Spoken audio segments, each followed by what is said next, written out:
convidando a pesquisadora Olinda Beatriz Meneghini, da Universidade Católica Dom Bosco, que fará a apresentação da pesquisa As relações entre a mineração e a religiosidade para a ocupação e o estabelecimento de limites no território de Mato Grosso do Sul, e a realização do banho de São João em Corumbá como festa popular. Cada pesquisador terá até 15 minutos para sua explanação. Os questionamentos e debates ficarão ao final de todas as apresentações. Beatriz, você tem até 15 minutos. Obrigado, Maria Cristina. Se você puder fazer o favor de, quando der 13 minutos, levantar a mãozinha, aí eu já sei que são 13 minutos, tá? Sim, pode ser. Eu vou compartilhar, Agora então. começa a contar a partir do início que você começa a apresentar. Tá. Porque demora um pouquinho.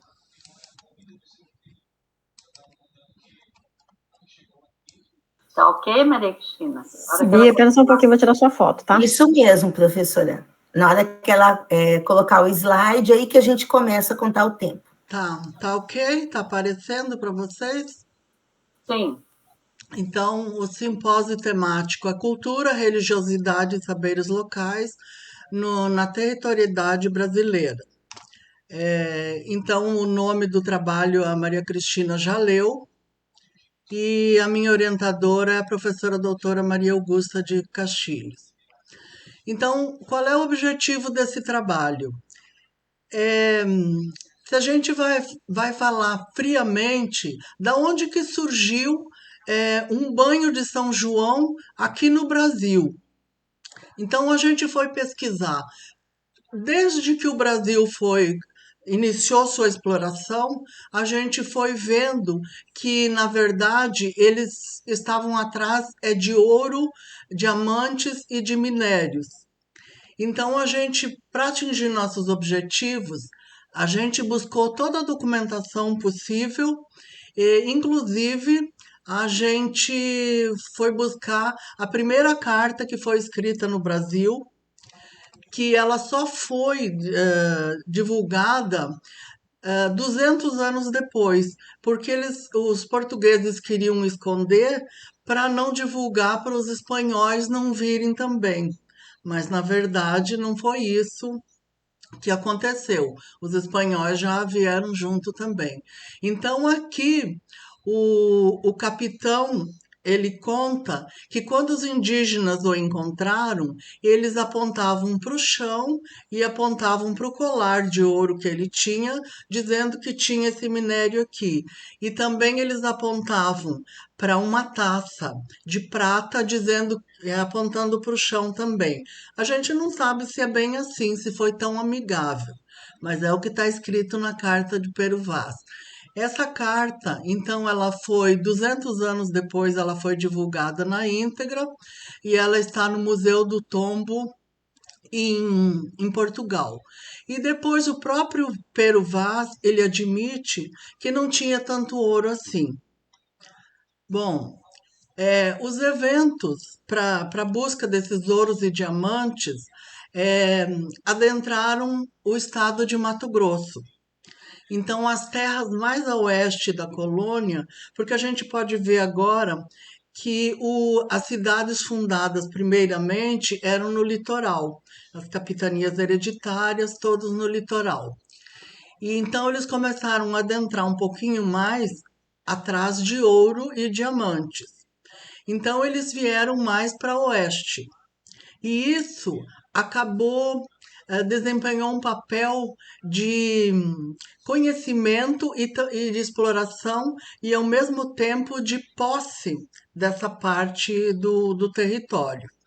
Segundo Silva, a provisão do rei autorizava a concessão de terras na capitania matogrossense para homens de grande posses. Então, quem tinha grande posses ganhava essas terras. E a legislação previa muita terra, menos para quem vinha para explorar cana-de-açúcar e outras coisas, e um pouco menos para quem vinha explorar minério. Aqui eu consegui um quadro, dois quadros na verdade, que ele explica qual era nessa região as atividades econômicas, quais eram as atividades econômicas. Então tinha a mineração em primeiro lugar, só que as técnicas muito precárias, era muita depredação do meio ambiente e muito sofrido. Então, até por isso, dificultava.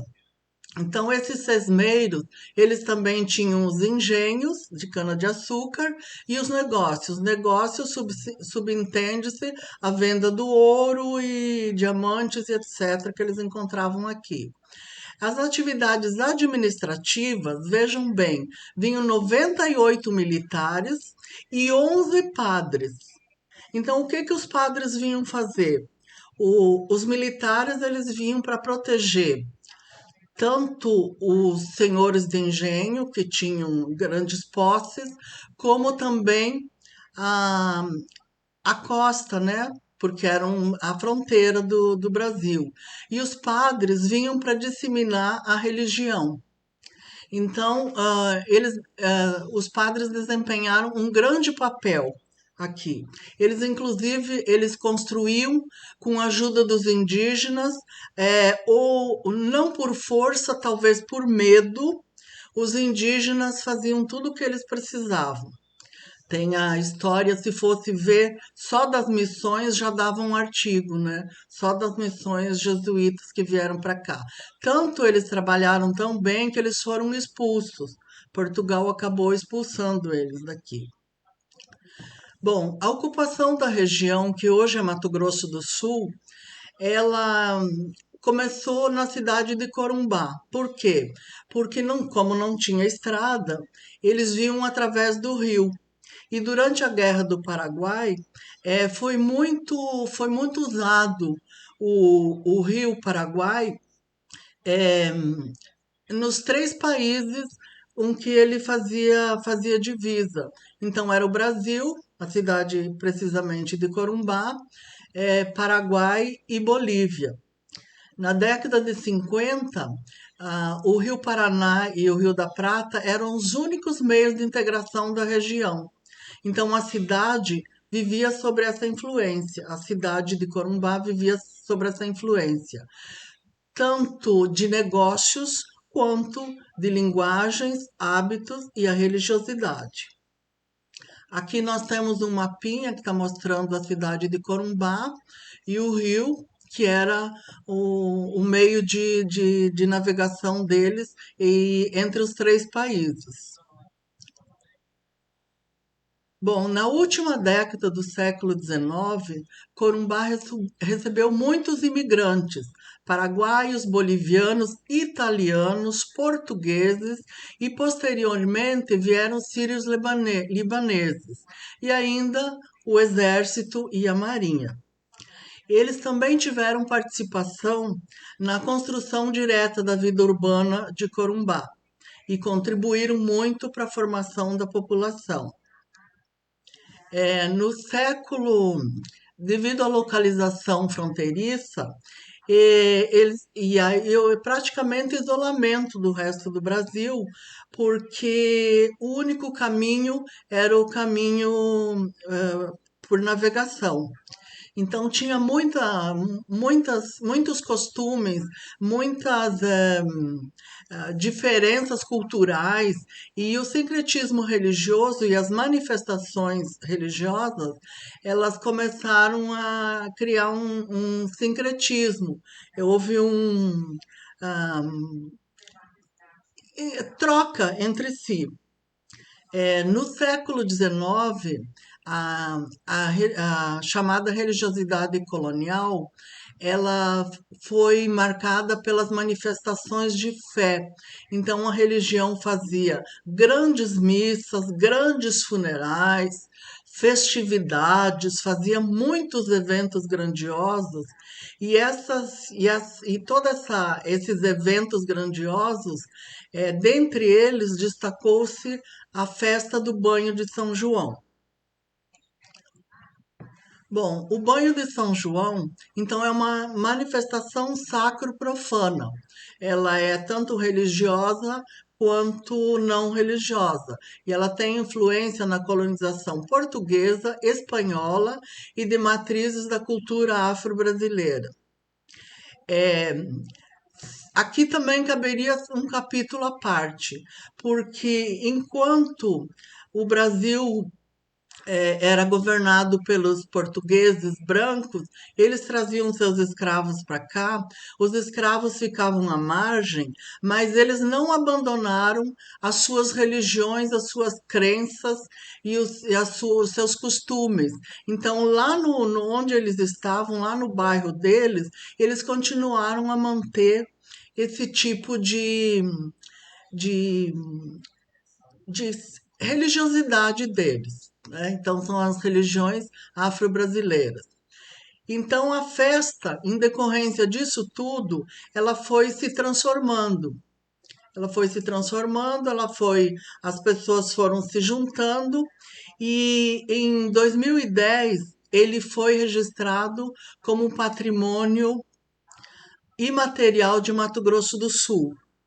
E em 2021, como um patrimônio imaterial do Brasil, porque não tem ninguém no Brasil que faça um evento igual a esse. E durante minhas pesquisas também, eu fui procurar na Europa, fui procurar na Espanha, em outros países, também não faz igual. Eles entram no mar e dão 7 pulinhos e tal, mas não é igual daqui. Que esse banho é o batismo, significa o batismo de Jesus nas águas do Rio Jordão. Então a festa realiza-se durante uma semana, mas o auge dela é do dia 23 para o dia 24. Então eles acreditam que as águas do rio, elas se tornam milagrosas nessa noite. Então tem uma estudiosa da Universidade Federal que ela descobriu vários documentos que falam que há tanto ah, eles têm a crença de que quando São João foi morto, ele foi jogado numa fogueira. Quando jogavam água na fogueira, o fogo ficava melhor, ainda mais aceso do que antes. E a outra história que ela pesquisou diz que quando o corpo de São João foi encontrado e foi jogado na fogueira, os apóstolos jogaram ele dentro do rio e quando eles viram, chega a me arrepiar, o corpo estava com a cabeça, porque ele tinha sido decapitado, ele estava com a cabeça e foi nessa hora que Jesus o batizou e ele batizou Jesus. Aqui tem o significado de Andor, né? Eu acho que as pessoas conhecem, que é um altarzinho que tem o santo dentro. Aí tem comidas típicas, tem novenas e todo mundo participa, de todas as religiões. Aqui tem uma dança que chama cururu, que ela tem influência também na indígena. É uma das poucas que tem influência indígena. Tem festas como tem no resto do Brasil, com trajes típicos e tal. Aqui eu trouxe foto da religião espírita, os espíritas participando. Todas as religiões participam, católica, umbandista, candomblé, todas elas participam. As comidas típicas são as comidas da época, porque o milho é colhido na época de julho. E aí, se vocês me permitem, as minhas considerações finais, eu vou colocar do sociólogo Paulo Cabral, um videozinho dele. Até o sociólogo Paulo Cabral aproveitou para curtir a festa com a esposa. É uma genuína expressão popular, não foi ainda apropriada, não foi mercantilizada, é a população manifestando a sua cultura na forma mais autêntica e pura, e isso é fabuloso. Então, ele já falou tudo o que a gente é a proposta do nosso trabalho. Ela pode ter alguma influência poder público, alguma coisa, mas ela é uma festa popular. Caberia também fazer uma pesquisa só sobre os festeiros. São 67 festeiros e vão passando de geração para geração. Os pais eram festeiros, os filhos viram festeiros e eles organizam a festa. Se não tem dinheiro da prefeitura, eles tiram dinheiro do próprio bolso para fazer essa festa. Então, eu acho que é um orgulho para Mato Grosso do Sul ter esse banho de São João, na verdade, o batismo de São João nas águas do rio aqui de Mato Grosso do Sul. Muito obrigada.